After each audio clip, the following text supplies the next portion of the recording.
Hey folks, we're here to look at the progress of my Cross RC HC4 build. It's pretty much done, as you can see. Last time you saw it, it was just a chassis and I was talking about painting the cab. Well, the cab has now been painted. It's properly fixed to the chassis and it's ready to run.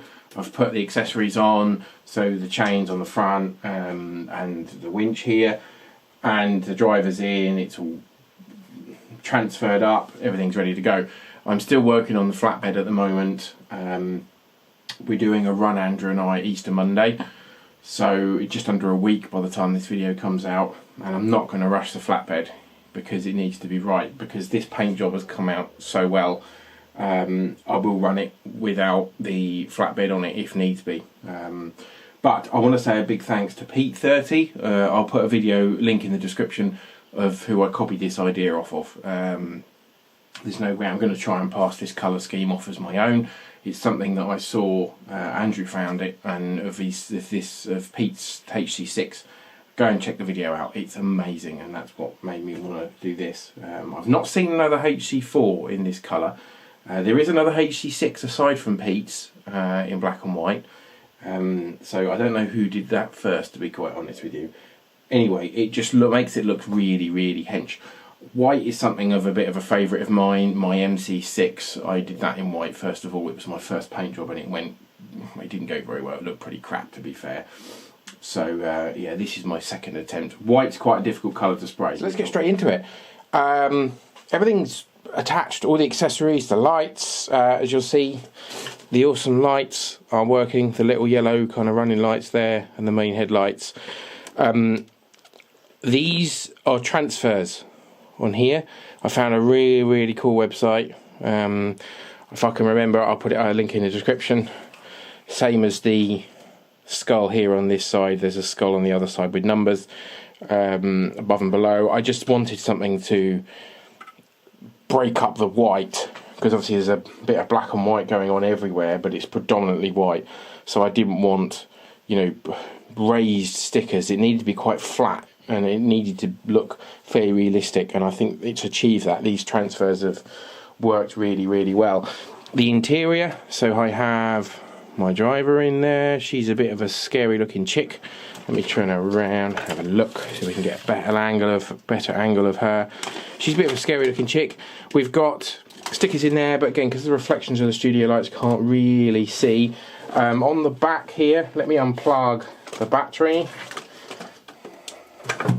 On the back of the cab, we have these amazing exhaust stacks here. If I can get the camera to focus, there we go. These amazing exhaust stacks, they are absolutely gorgeous and I love them. The kind of, again, another transfer across the back of the roof. Everything with this build has gone superbly. It's just, I haven't really had any problems. The rear lights here, if the camera's going to focus for me, yes you will. Yeah, I've had no issues with it at all. It's been pretty plain sailing, really easy to... The bench is such a mess, bugger off, messy sod. Yeah, again, as I say, there's been no issues. It's gone together really nicely, and it seems like a really premium kit. It's gone together better than the Mammoth did and better than my MC6. Now, I don't know whether that's because I've built more trucks and I'm better at it, possibly, or whether there's just something about this kit that's just quite premium, and it just, the way it's gone together has lent itself to, I don't know whether it's because of this type of kit's different than the others, I'm not sure. But it's been a pleasure to do, and I'm going to be sad to finish it, but super excited to run it, because I think it's going to look great on camera. It looks really hench. There is something different about how this looks compared to the HC6, and yeah, jokes aside about it missing an axle, it just, I don't know whether it's the tyres possibly, it just looks more hench, I think. You know, it's the same cab, obviously a shorter flatbed, but it just looks so different. and I don't think that's necessarily just to the fact that there's one less axle. And I was, yeah, it's brilliant. I love it. I'm really excited about running it, and it's something I've been wanting to do for a long time, because this cab is such a looker. I think she's a real beauty, and lends itself very well to being painted white. I think, and the white and black theme works really quite well. I love the bumper and the fact you get a chain in with the kit. This is just a cheap old non-working, well, it used to work at some point, winch that I put on rather than the kit one. Obviously that beautiful grille there that I've done all in black. I've lacquered the bumper so it's really shiny to try and keep these transfers on, because obviously this bumper is going to take a hit when you're going over things or into water or whatever. I don't know how these transfers are going to last. I did put a lot of lacquer on them, so hopefully they'll survive longer than the first run. I have had an issue with the mirror. The rubber part snapped as I was screwing it in, so I've had to glue that on. I don't think that's going to last. It's a shame, because the mirrors really do set it off nicely, I think. They're a really nice touch, but it's going to go over at some point and I'm going to cry. But yeah, so it's going to get its first run very, very soon, with or without the flatbed. I'm going to get the battery tray probably and mount it kind of sideways on the chassis, because there is nowhere to put your battery. And it looks quite good with the chassis bare, I think. But yeah, again, I'm not going to rush it with the flatbed. The flatbed's going to be white with some black parts in it. The battery tray is going to be black, but you can't see the flatbed yet because I don't want to show you. So what else?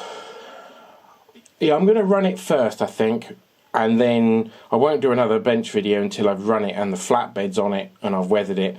And I can tell you what I think about its performance, certainly on the first run, and then we'll catch up again fairly soon. I'm eager to get it out. One thing I have done is just weather with an AK paint, one of the AK paints, weathered along these little join lines here. Nothing serious, just a little bit of weathering so that it doesn't look quite so modelish, if that makes sense. It just highlights the panel lines, and I think it is a big difference when you do that. And that's something I've felt a little bit more confident in doing. So it's pretty clean. I never wanted it to look dirty, because being white, obviously out on the trail, it's going to get filthy anyway with dust, and you're going to see everything that's on it. So it's going to self-weather, if that's the right word, quite well, I think. But yeah, I just wanted to bring out the panel lines, and I'll do the same on the bed. Maybe slightly different on the bed. We'll wait and see. But I am super excited, super chuffed, and it's been getting a lot of interest on Instagram, so thank you for those people. I've been putting up progress pictures. Hope you like it. I love it, completely love it, and I cannot wait to get lots of videos out of this on the channel. And I'm going to run it as much as I can, especially with summer coming up. The other good thing is that it will fit on my trailers, my low-level trailers, so I can tow it behind the MC6, which will be absolutely awesome. So yeah, can't wait. Keep an eye on the channel, and you'll see a run video very soon. Thanks for your support. Stay safe. Please like and subscribe. Bye for now.